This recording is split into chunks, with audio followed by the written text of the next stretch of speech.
You can now listen to Wherever We Stand about former President Donald Trump.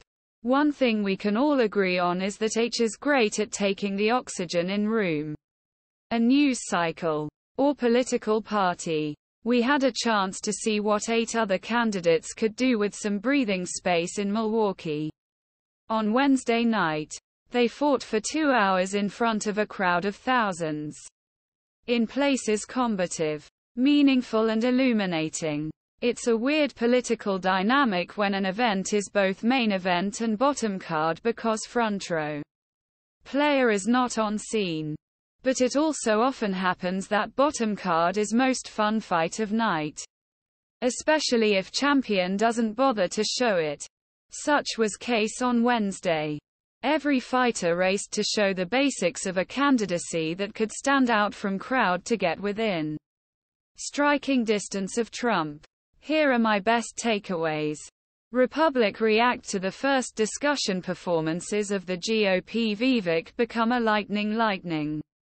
Ron DeSantis. All eyes were on Florida Governor Ron DeSantis, the longtime second-ranked candidate who fell 3,040 points on poll after the campaign restarted.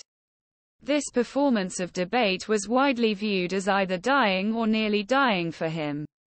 DeSantis had most striking moment first half of discussion by short-circuiting question raising a hand on man-made climate change. Responding, "We are not schoolboys," and then began his experimentation. Ground dealing with natural disasters.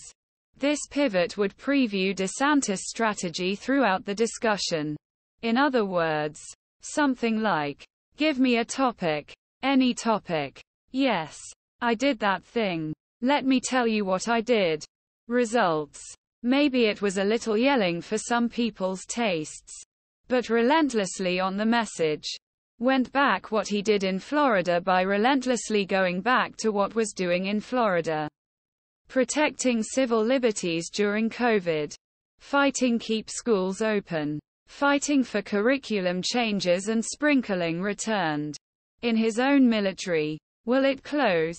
My gut tells me it's not effective enough to move the polls much.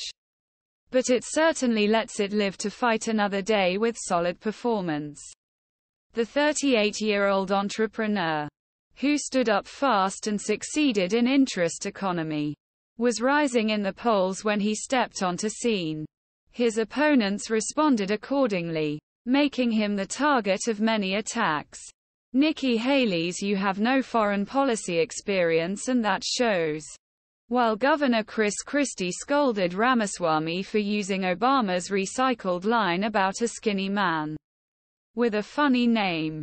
Both brightened his foreign policy references and illuminated a split in the party. When Ramaswamy responded about the unused lines and the former vice president asked, "Is this one of yours?" Even Pence was excited when he asked, "Did I mention Ramaswamy is good at getting attention?" Despite all that punching, he was a good speaker and being quite skeptical about Ukraine. He separated himself from former members of his party, declaring it a dark moment for the United States, a